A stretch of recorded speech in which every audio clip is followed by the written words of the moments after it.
So this screencast is going to show you how to add co-teachers to your classes in Lightspeed. This is a new feature this year.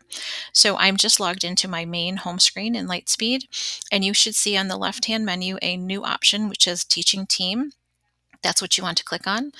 You can view your teaching team in two different ways. You can, as I have turned on right now, view by class. So this is all of my classes with all of my co-teachers listed.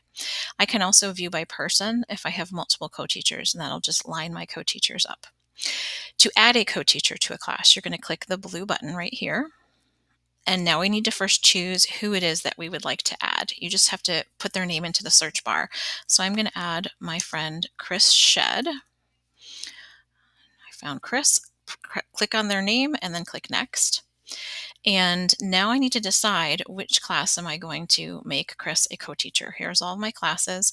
I not only have to decide which class I'm going to add him to, but what sort of access I'm going to set for Chris.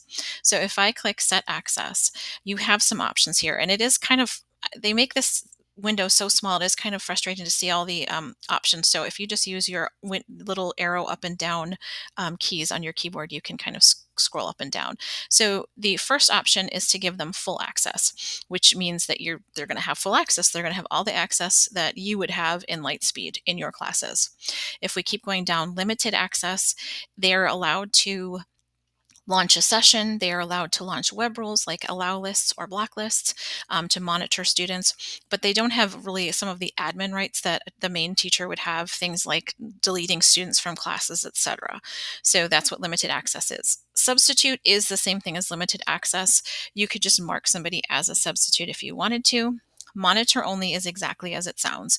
It means that they are just a monitor. So they can start a session and they can monitor screens, but they cannot apply web rules like allow lists, block lists, etc.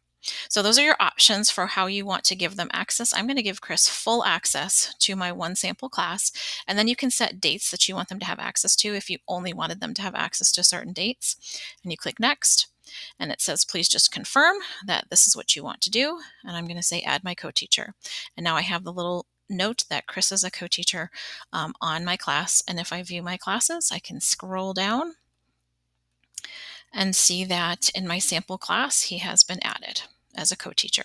So it is that simple. And co-teachers, once you are a co-teacher, you are going to have access to the same like allow lists, block lists, things like that. And it's a great way to be able to work together to manage your class. If you have any questions about adding a co-teacher, just reach out to your school's LTI.